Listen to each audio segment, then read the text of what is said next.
So hi everyone, thank you for joining today. This info session is hosted by Touro University, California. My name's Drew, I'm a recruiter and I'll be leading our conversation today, but I'm joined by a couple of colleagues who will be speaking about their programs today. So I just wanted to welcome you.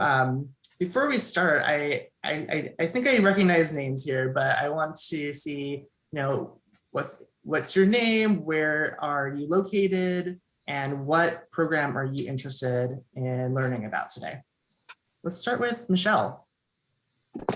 Whoops, sorry, trying to get all my stuff set up. No worries. I just finished my bachelor's degree and I'm interested in getting my credential along with my master's at the same time. I want to get a credential, a mod severe special ed credential. So, and I'm not in my early 20s, so I want to get done as fast as I can. Awesome. Well, thank you for joining. Thanks. And Colby. I'm also not in my early 20s anymore, but I am interested. I have my credential. I'm interested in the Equity, Diversity, and Inclusion Masters, and I'm in Oakland, California. Nice, me too. I love Oakland. All right, so we'll get started. All right, just gonna share my screen real quick with you all.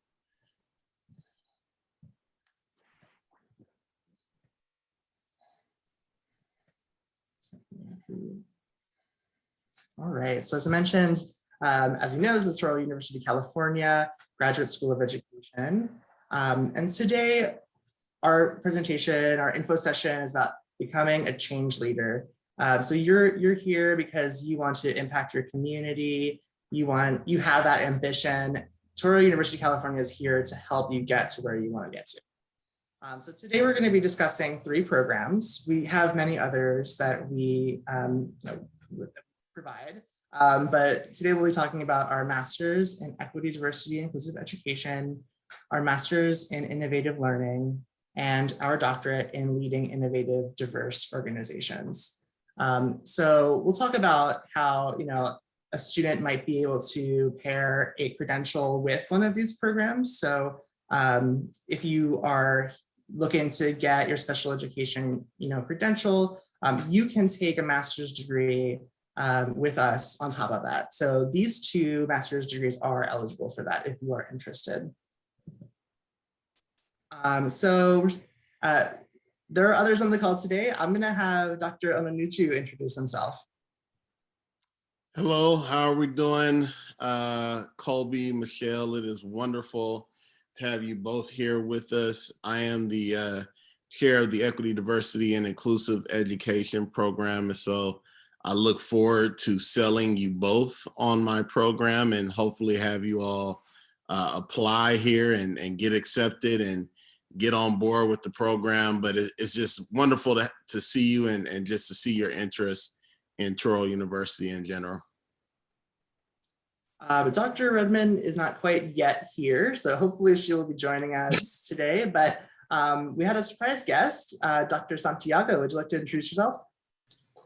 Thank you, Drew. Yeah, Luis Santiago. I'm the director of the Graduate School of Education, and so always wanting to be here. As I told Drew earlier, just like to show my support. And if you ever have any questions, I'm totally happy for you to reach out to me as well. And so I know Michelle in particular thinking about the special ed program. Just FYI, we do have an info session in 2 weeks, and Dr. Linda Hames, who is in charge of that program, will also be here. I don't know if that date works for you, but it's a good time because the standards are in the process of changing. And so every university up and down the state is going to have to make their special ed credential program a little bit longer than it currently is. And to all of you, welcome to the Over 20 Club here at Touro. And I see we have Dr. Redmond on the call. Dr. Redmond, would you like to introduce yourself?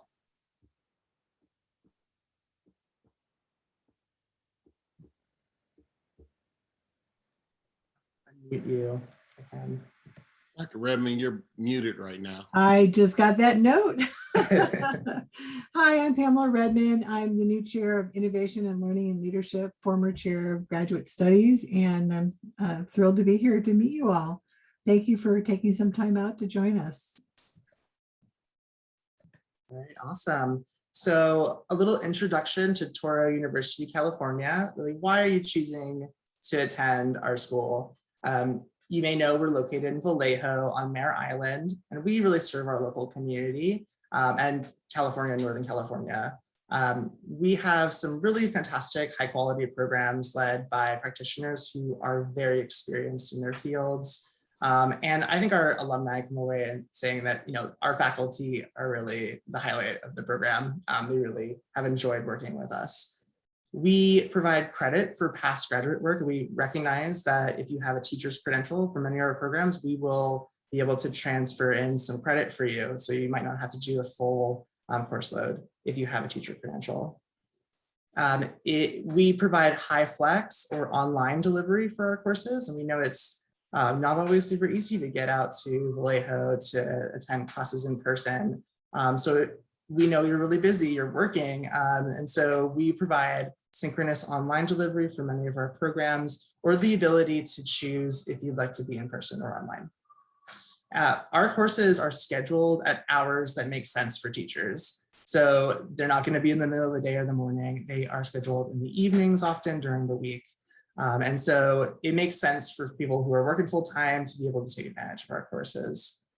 And we have a competitive tuition structure, really competitive with the schools that are around here, around our area. And most of our programs, a student would qualify for financial aid. And I think for the biggest reason why Touro is because we want to see you succeed. We are student focused. We advocate for you, and we want to be there to support you throughout your time with us to make sure you get to where you need to get to in your career and in your academic goals. So the Graduate School of Education has a pretty clear mission statement.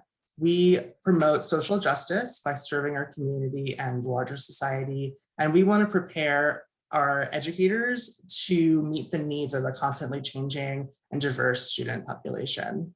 And you'll see through these through the three programs that we're talking about today, really, is that we're preparing educators for a diverse world to serve the needs of their students that they're working with.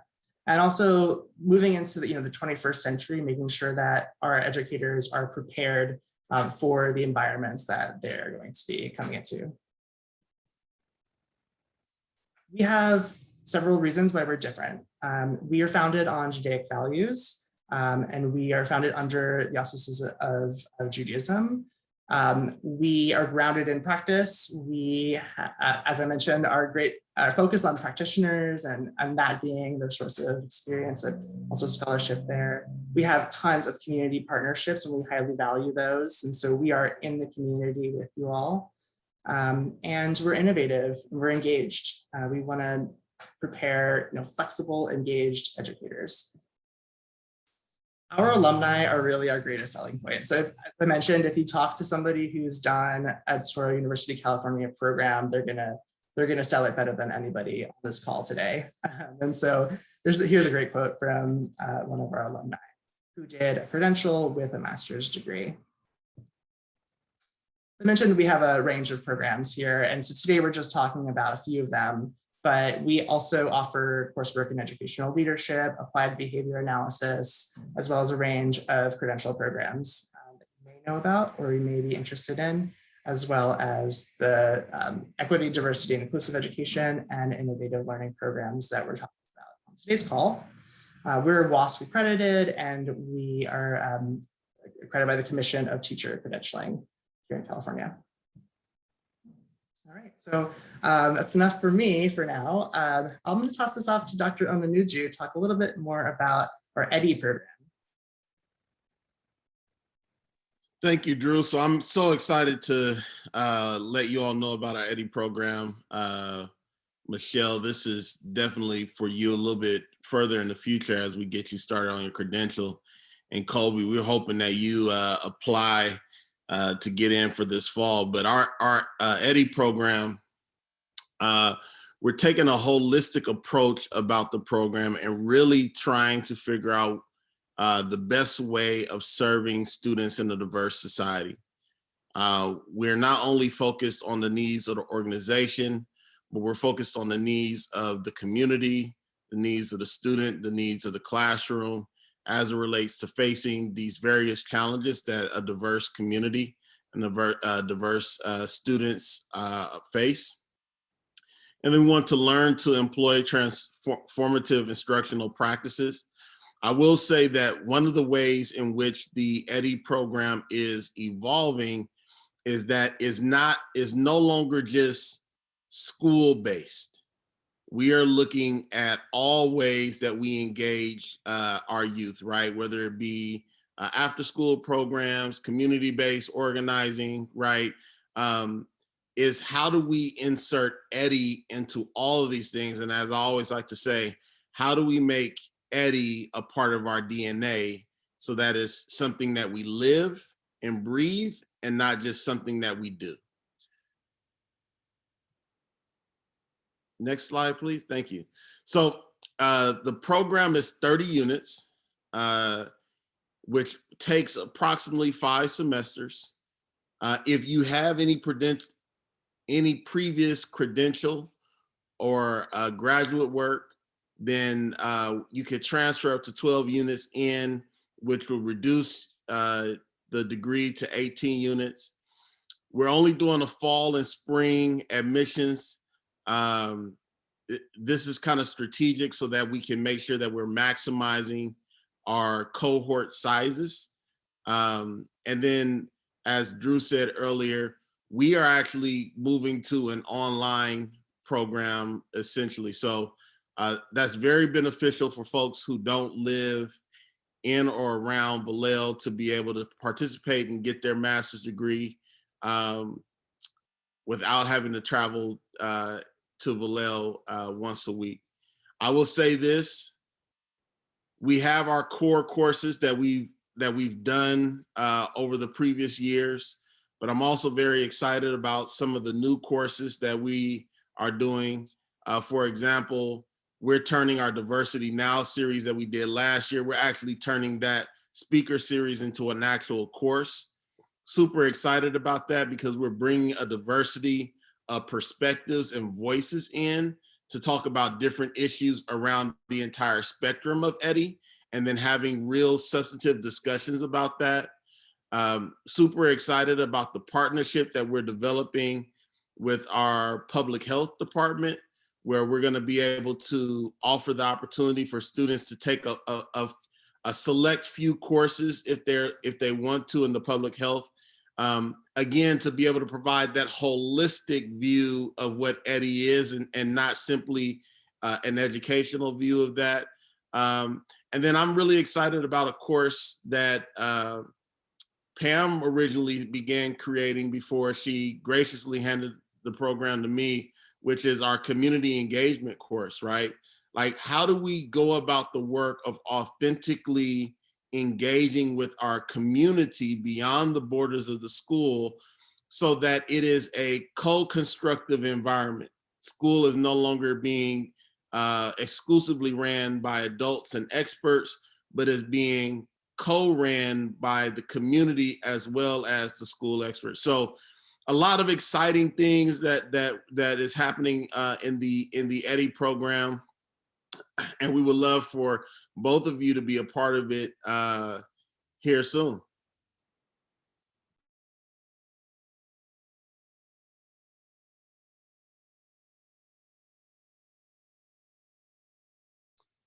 I'm sorry. This slide tells us that we're not just basing our standards off of what I think about at night when I go to sleep, right? We actually are attaching the standards that we're providing in our program to NAME, which is help me out, Drew. What's the total title of NAME? National Association of Multicultural Education. Boy, see, that's why Pam is the OG in the game. But NAME is a very important name in this game. I didn't mean to do that double entendre there. But we're looking at them to be able to guide our thinking about our EDIE standards. But I will also say that in looking at them, one of the key elements to Touro moving into the future, and Pam is getting ready to talk about this with us, is this idea of innovation. So how can we look at an organization like NAME and the standards that they're giving to us around EDIE, and then insert some innovation in that, so that we're not just static in terms of the way we're thinking about EDIE, but we're actually dynamic and evolving as our society continues to evolve. All right, thanks so much. You're welcome. All right, all right, Dr. Redmond, I think we're ready for you. Yeah, thank you. So, you know, a little of my background, I've been both a regular classroom teacher and a special education teacher. And when I came to Touro, I came because of my comfort with using technology. So I've been doing techie stuff for a long time. It comes naturally to me, but I've always been a teacher first and a techie person second. And as I built the programs here, I realized that my dream has always been that we should be able to, because we now have access to resources, media, technologies that should allow every child to be able to learn the way they learn best, to get access to content and process on it, and to be able to show what they know and they understand. So it's really time for us to start thinking outside the box about how we design lessons and learning. And that's really where the Innovative Learning Program came from. It came from a couple of things that I'll show you further on in that presentation, but that have to do with workforce readiness skills and what kids need to know and be able to do in the future. I can tell you that in one district alone, I have 170 graduates of this program. And when COVID hit, those teachers had skills to help them be ready to make that shift to online teaching. And they knew about tools, they knew about how to diversify the way they designed their lessons to be more inclusive, and it was a more comfortable shift from them. We do know that in the program, about 1 in 3 people who go through it move on to some kind of a leadership position in their district, whether it be a grade level coach, it could be a teacher on special assignment, it could be someone who is released from teaching to be able to be a subject matter coach. They move into administration. Dr. Santiago and I have a well-bonded network of people who have gone through my program and then gone through hers and back and forth. So there's a lot of good reasons, even if it's not this Innovative Learning Master's degree, there's a lot of reasons to go on and get a master's, because it gives you that specialty, that hook that will help the district want to have you on their staff, so that you can help them to improve the teaching practices of others. In the Innovative Learning Program, though, in particular, we hone your ability to think independently and learn actively. If we could go to the next slide, and at the bottom there, that's the website where you can see examples of student work.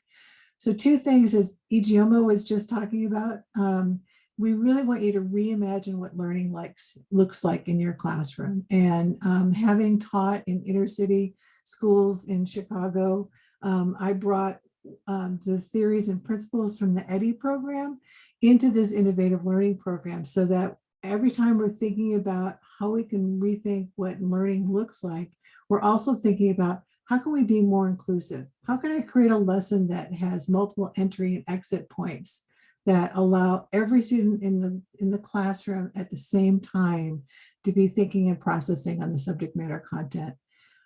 So it's really about designing your teaching, really being a design thinker and making some shifts in your thinking, maybe unlearning a few things along the way, and just really taking a few things at a time and making them so that you've got all your students involved and engaged at the same time, because that's a hard thing to do.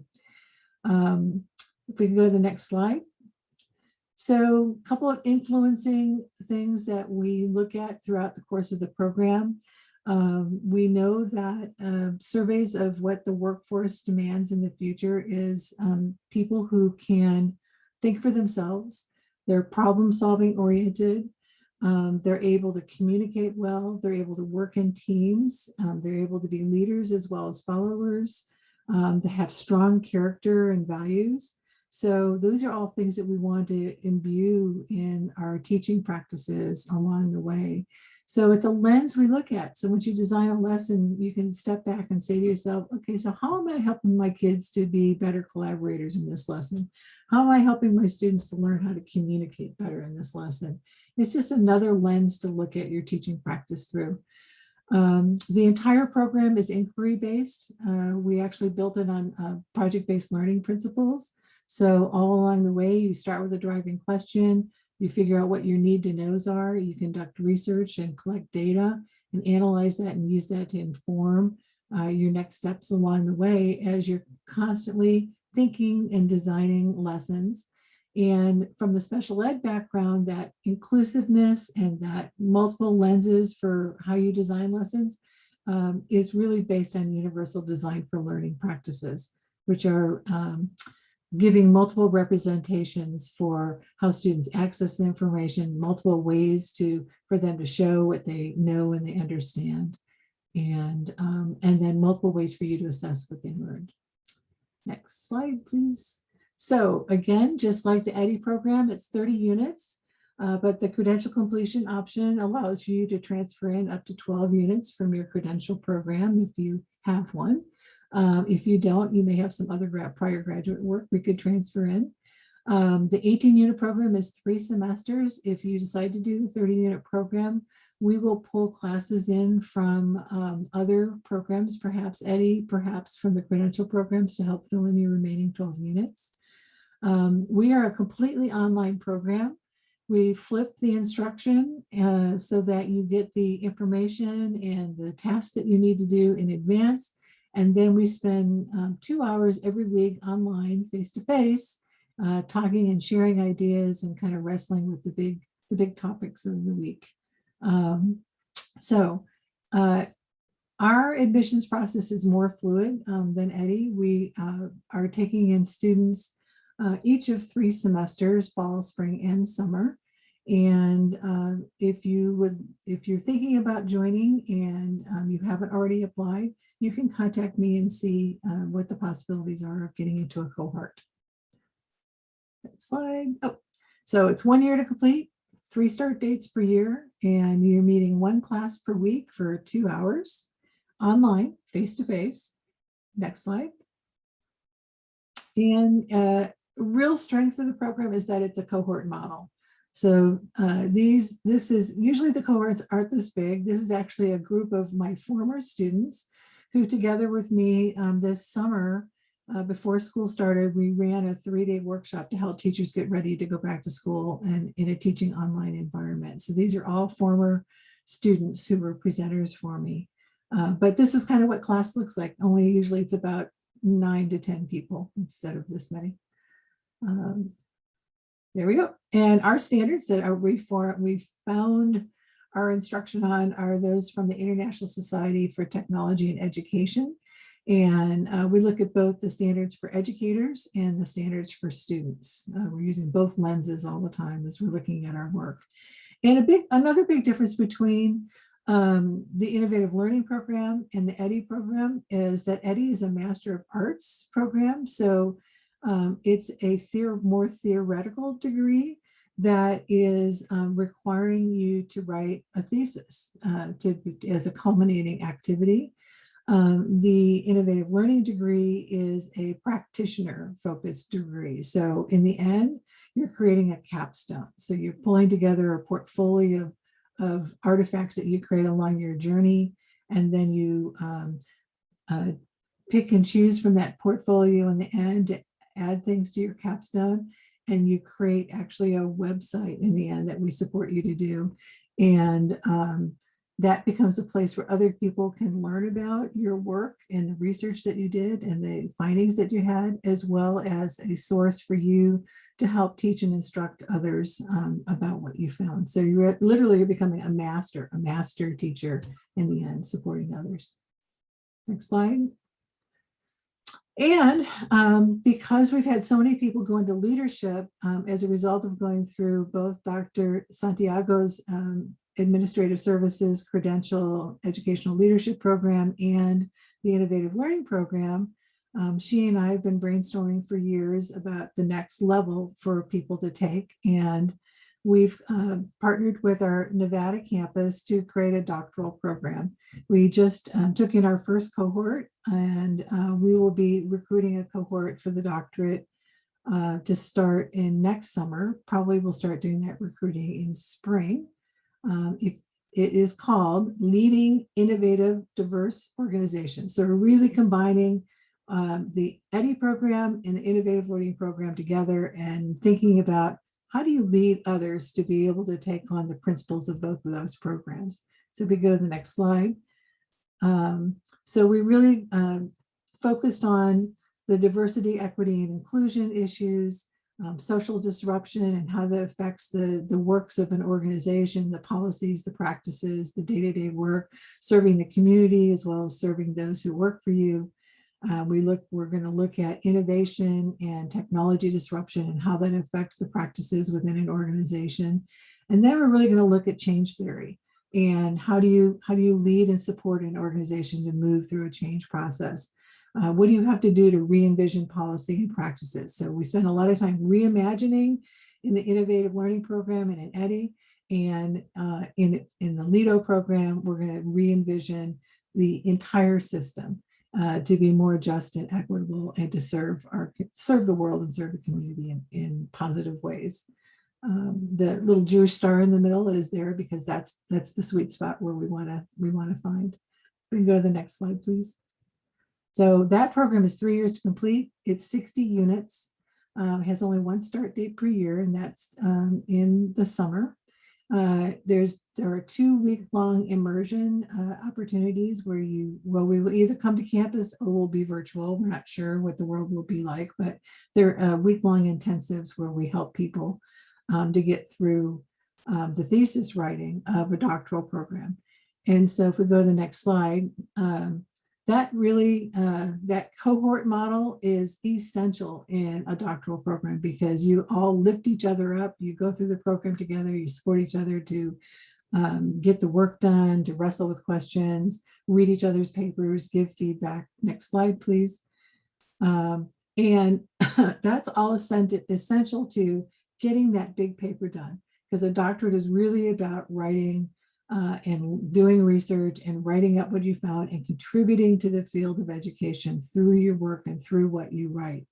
So one of the things that many programs do that we strove not to do is many programs you do all of your coursework and then you're left to go write your paper. And we know that leaves a lot of people with everything done but the dissertation, which is sometimes called ABD, all but dissertation. To avoid that, we've integrated the dissertation coursework throughout our program. In almost every semester, you take a 3-unit class, a 2-unit class, and a 1-unit class. And the 1-unit class says, here's what you learned in 3 and 2 courses. And in 1, we say, how are you going to take what you learned there and use it in writing your dissertation? So we're constantly applying what you're learning to getting your paper done. You have early engagement with your mentor and chair, starting with the 3rd semester you're in the program. We have that summer intensive where we all just get together and work. It's like a writer's workshop for a week, help you get through the paper. And the 3 cohorts that have gone through our Nevada campus so far, they have a really stunning completion rate on time, which is very surprising for most doctoral programs. Next slide. So we'll be recruiting again in spring of 2022, and feel free to reach out to me if you have any questions, although some of you are just starting out, so that may be 3 or 4 years away for you, but spread the word. And if we go to the next slide, I think it's back to you, Drew. All right, thanks so much, Pam. So we'll be finishing up, but I just wanted to talk about financing. We mentioned financial aid is a common way of funding graduate studies across the country, but do know that most of our programs, including these programs, are eligible for financial aid. So if you have any questions about that, I'd be happy to take those questions or forward them on to folks who kind of know more about financial aid than I do. So how do you apply for one of our programs? Our website will link you to GradCast application. GradCast is our application service provider. And so you're starting an application through them. So there's an electronic application and everything will be done through your GradCast application from start to finish. Things we need. We will need official transcripts ordered through our GradCast system. You will need to give us your background information about where you went to school and other sort of information about yourself. There will be interview questions you'll have to complete. And there's a fee that you have to pay. What we don't need, the really exciting parts we don't need is that we don't need a GRE, which is really fantastic, right? For these programs, we don't need a letter of reference or an essay or a resume. So pretty straightforward application process. And those of us in admissions are here to help you if you do need any additional help with that. But you know that we do have this information on our website, but it is through GradCast. All right, so we are at the point where we're ready for some questions. If you have any questions, feel free to unmute yourself, speak up. We'd love to address them. But I have some questions to start too, but if anyone has any initial questions, it'd be great. Go for it, Michelle. Okay, when I was filling out the application, the part I ended up pausing on was when it was asking for the other schools I've attended.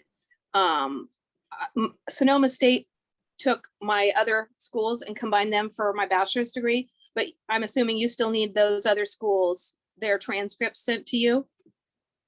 So you transferred into Sonoma State from another school, is that right? Yes, yes.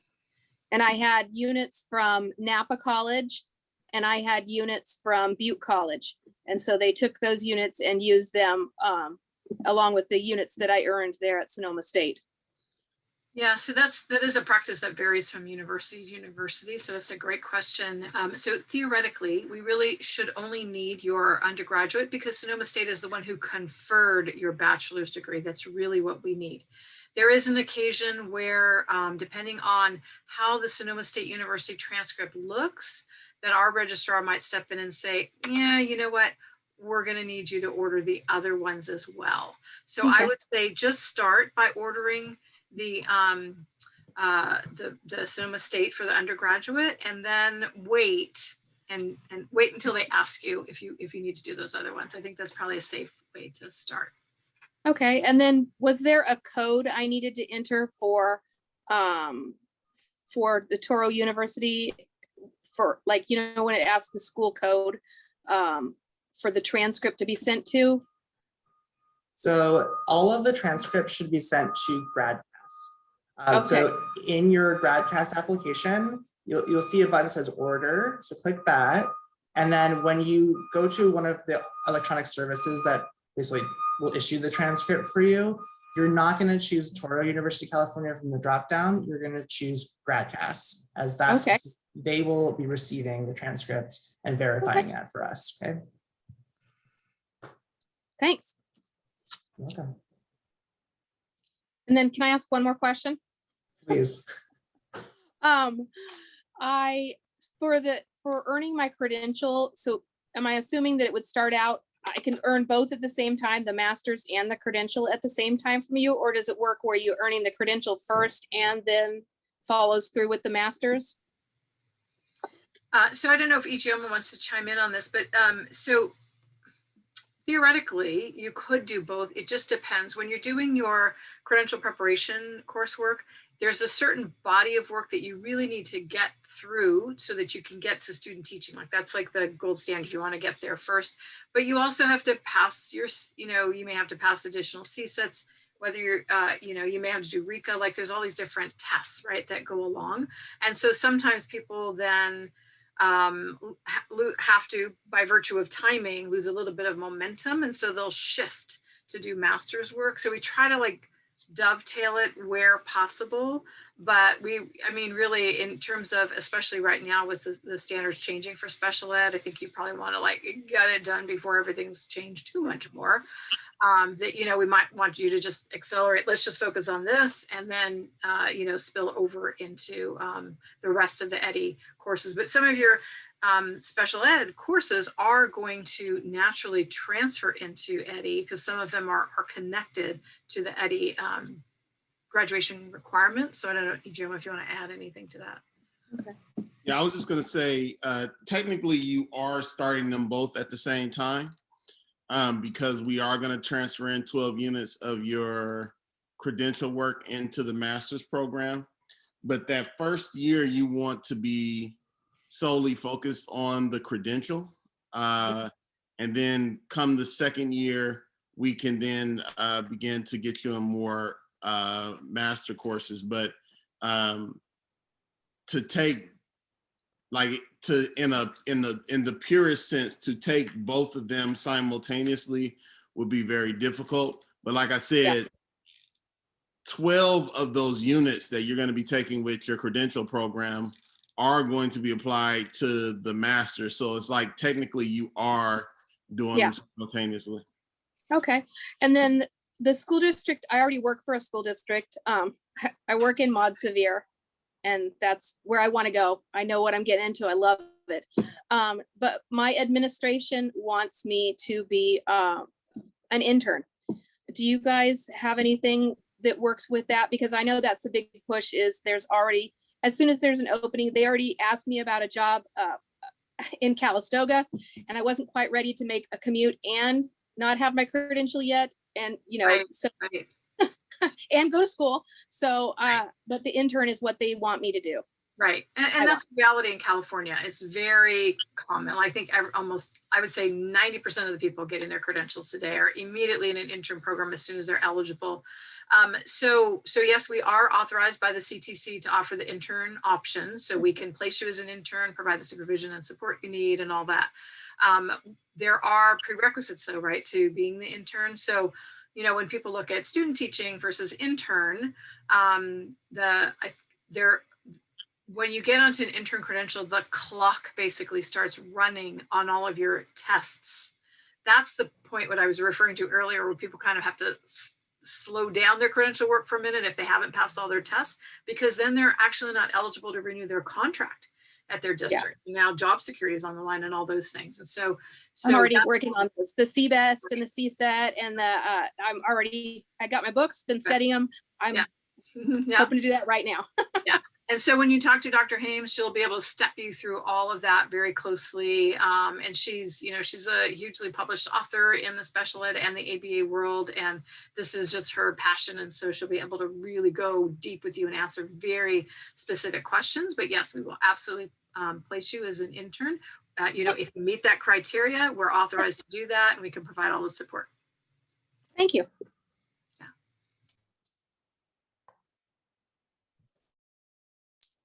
I have a few questions. Is there a typical day that classes meet, or with the flex or hybrid, or I think that the equity, diversity, and inclusion is going to be like wholly online, but is there like a lecture or kind of like a typical in-person day that we should plan for? Tuesday through Thursdays are typically the days that our courses will be on. Wednesday being probably the most popular day, but Tuesday through Thursdays are usually the days that we have our class. And I personally like synchronous instruction as opposed to asynchronous. I just think that, you know, once you turn an online program to asynchronous, then it's just, at that point, it's just plug and chug, right? So we will be doing synchronous instruction and interspersing asynchronous instruction because there are some days that we aren't able to meet just because of the Jewish calendar. Great. And then Let me just add one thing there. So especially during COVID, we really, and this is helpful for you too, Michelle, we really kind of found that sweet spot where people are like, yeah, the online stuff really does work, because then I don't have to rush home from school, get in the car, drive to Vallejo, which is how our teacher credential programs worked before. But EDIE, and especially Innovative Learning, way ahead of the game, and our ABA masters had already converted to fully synchronous online. So our modality is synchronous online. We want to be with you. We want to grow with you. So, so lecture isn't even necessarily a thing. It's really a lot of like pre-work, get ready for the class. And we really just do expect that you show up ready to engage and have these conversations and unpack the material to really make sense of it, so that it's real to you in a real-time application kind of way. So that is the vibe basically that we're looking for. And then every semester the course schedule is posted and you can see which class is meeting on, which evening of the week. And, we have that mapped out in advance. I think even now you could probably go online and see our schedule. But anyway, yeah, so every semester, the dates will vary depending on when that class is offered, which night. Awesome, thank you. And then what does summer session look like? Does that look any different, kind of because teachers typically have it off on summer, or are you kind of considering all working professionals and therefore the summer session is pretty much the same? Yeah, summer session for us is really intense. So our summer, as it were, starts in May. So like by the May 4th or something, we're done with the spring semester. So like 2 weeks later, we start the summer semester. So finish up spring, jump right into summer, and then summer is not as long. It's only, I think, 9 weeks in the summer. So it's about half as long, or 3/4, got to do my math here correctly. I'm a former math teacher, how embarrassing. So it's about 2/3 of a traditional semester. So so you really are just doing really hyper-focused work in the summer. And then our summer semester ends by 3rd week of July. And then you have pretty much a month off, because we recognize that at that point, a lot of people are shifting into like getting their kids in school or starting, teaching themselves and all that. And so then the fall semester starts at the end of August. Okay, great. And then the last question I have is, you mentioned some cross enrollment with like public health and kind of this whole like holistic look at all of these community kind of inputs that can affect students' education. When would an opportunity to take those courses be? Would that be after the 3 semesters for the masters? Could that be tacked on in kind of like the summer blitz? Is there kind of a recommended time to do that? Colby, that's such a great question. So I want to be specific. It's not a cross enrollment. Right. In that you would be enrolled in both programs. It's just that we are making some of their courses available as electives for your masters. Okay. Right? And so theoretically, once you were to apply and come in the fall, we would have a conversation about, okay, here are the required courses to get your master's, and then here's where we have some flexibility to be able to work with you and allow you to take some of those other courses, right? And I have a list of what those other courses, because not all of the public health courses are available to us, but I would tell you what the list of the public health courses that are available to us are, and we will be able to just look at, okay, when are these courses offered, and then, if you would like to take 1 or 2. Ultimately, in a 18, like, are you transferring in units or no? Yes, I have my credentials, so I'm hoping to transfer in units. Okay, perfect. So out of 18 units, we would be able to do, like, you have 12 units or 4 courses that are going to be core courses within the EDIE program that like are just kind of non-negotiable. And we can look at the other 6 units to be able to say, okay, what are your specific goals? And can we, create a selection of 2 courses that will help you meet that. Does that make sense? Yeah, definitely. Yeah. So you definitely within this. I mean, we're only talking about your program being a year. You would be fine if you took 6 units each semester, and then if after next summer you were like, hey, there are still some more courses that I want to take, then we can have that discussion. But theoretically, if you came in the fall, you could be done by the end of summer 2022. Okay. Awesome. Those are all my questions. Thank you. Awesome. Well, thank you both for joining, and everyone who is here today. I want to give you our contact information. If you have follow-up questions, feel free to reach out to any of the 3 of us, and we're happy to get back to you. And I'm looking forward to working with you as you're moving through your applications. I know you're at that place right now, so feel free to be in touch with me if I can help in any way. But yeah, we're just really appreciative and excited to have you come through with us and to see you start maybe this fall. Drew, I think we got him. I think I'm just speak it into existence. I think we got Colby and Michelle. They're part of the TU team now. You guys have a really good reputation. When I told my other coworkers, teachers that have been through credentialing and stuff, when I told them another program I had considered, and all of them said, oh, no, go to Touro. You will have the best experience. So you guys have a really good reputation. Thank you. Thank you for sharing that. That's always good to hear. Well, and Mr. Aboud too. He's from the school district I work for. So I'm like, I know him. And now he's Dr. Aboud. So yeah, he went through the Ed Leadership program also. I was the chair of Ed Leadership. So yeah, Peter's been around for a minute. He's amazing. Yeah, he is. I had a wonderful experience with my high schoolers. So yeah. Fantastic. Thank you guys.